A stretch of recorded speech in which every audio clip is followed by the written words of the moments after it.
សូមលោកមេត្តាទទួលពួកយើងទុកផងកុំអីបាច់ធ្វើបែបនេះទេខ្ញុំមិនមែនជាស្ដេចឯណាអូខ្ញុំមិនបានទុកឲ្យអ្នកនៅទីនេះដើម្បីធ្វើការទេខ្ញុំគ្រាន់តែអាណិតអ្នកប៉ុណ្ណោះមកពីខ្ញុំជាមនុស្សចិត្តមែនទេចំណែកអ្នកវិញស្នាក់នៅទីនេះជាមួយខ្ញុំចុះអូមើលចុះក្រអូបណាស់មែនហើយណាកំពុងគិតអ្វីហ្នឹងខ្ញុំមានអារម្មណ៍ថាឥឡូវគ្រួសារយើងមានគ្នាមានច្រើនណាស់ពិតជាអូអណាស់ប៉ុន្តែបើសិនជាថ្ងៃក្រោយមានកូនផ្ទះប៉ុណ្ណេះច្បាស់ជាស្នាក់នៅមិនគ្រាន់ទេខ្ញុំគិតថាអ្វីដែលអ្នកនិយាយគឺមានហេតុផលប្រញាប់រើផ្ទះទៅតារាទៅណាភូមិខ្យល់ខ្មៅបងឈួតហើយមែនទេនៅភូមិខ្យល់ខ្មៅសុទ្ធតែជាពួកចៅកាច់សាហាវបារាទៅទីនោះមិនខុសពីយកសាច់ទៅបញ្ចុកខ្លាទេគ្រាន់តែពួកចោលបន្តិចបន្តួចយប់នេះខ្ញុំនឹងកំទេចភូមិខ្យល់ខ្មៅឲ្យរៀបដល់ដីបងពិតជាចង់ទៅភូមិខ្យល់ខ្មៅជាមួយខ្ញុំមែនឬកុំយល់ច្រឡំខ្ញុំគ្រាន់តែខ្លាចគ្មានអ្នករៀបចំសប្បាយបងមានន័យអ្វីផ្សេងទេ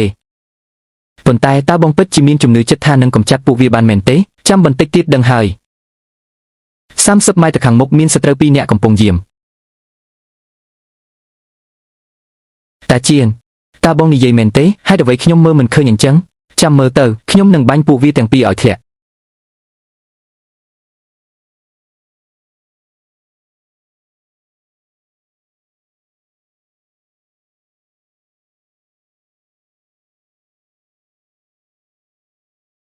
កប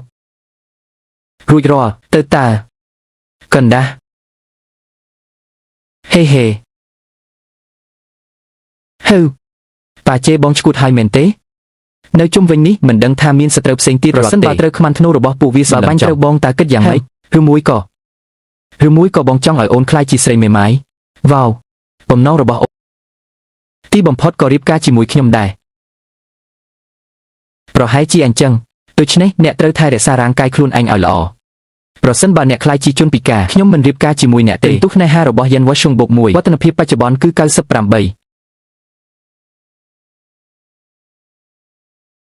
ប្រពន្ធល្អរបស់បងដោយសារតែពាក្យមួយម៉ាត់នេះរបស់អូនទោះបីជាស្ដេចស៊ូកយាងមកក៏ដោយសង្ឃឹមថាអាចធ្វើឲ្យបងរបួសបន្តិចហើយមែនទេចុះបើមានគេតាត្រូវធ្វើដូចម្តេច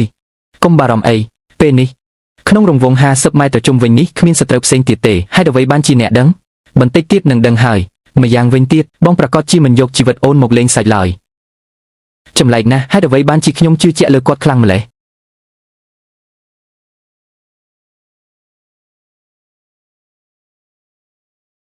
ហេតុអ្វីបានជាអ្នកដូចជាចោរព្រៃយ៉ាងនេះសូម្បីតែលុយអ្នកស្លាប់ក៏មិនលើកលែងដែរខឹកហើយតាំងពិតជាទទួលបានផលមែនអូនមិនយល់ទេអូនយល់ស្អីទៅគេហៅថាផលលាភពីសង្គ្រាមម្យ៉ាងទៀតយើងទាំងពីរចិត្តនឹងរៀបការជាមួយគ្នាតើបងមិនគួរត្រៀមថ្លៃទឹកដោះខ្លះទេអីឬមួយអូនចង់រៀបការជាមួយបងដោយគ្មានអ្វីសោះអ្នកណាត្រូវការថ្លៃទឹកដោះរបស់អ្នកតើអ្វីទៅជារៀបការដោយគ្មានអ្វីមិនដែរឬដឹងតែពីចង់បៀតបៀនខ្ញុំវូសែលតើយើងទាំងពីរភ្នាល់គ្នាបានទេបើបងនិយាយថាបងអាចចូលទៅក្នុងភូមិខ្មៅដោយស្ងាត់ស្ងៀមរួចហើយកាន់កាប់ច្រកចូលបានប្រសិនបើបងឈ្នះថ្ងៃក្រោយអូនត្រូវធ្វើអ្វីតាមតែបងបង្គាប់នៅក្នុងភូមិខ្មៅនេះមានអ្នកយាមច្រើនណាស់លើកលែងតែពួកគេសុទ្ធតែជាមនុស្សប្រសិនបើបងចាញ់អូនចង់ឲ្យបងធ្វើអ្វីបងនឹងធ្វើនឹងយ៉ាងម៉េចដែរឲ្យបងខំអ្នកនោះព្រមពិន្ទុស្នេហារបស់យ៉ាន់វ៉ាស៊ុងបូក1វឌ្ឍនភាពបច្ចុប្បន្នគឺ99មនុស្សអាក្រក់អ្នកណាអនុញ្ញាតឲ្យអ្នកថាបខ្ញុំមើលឲ្យច្បាស់ទៅ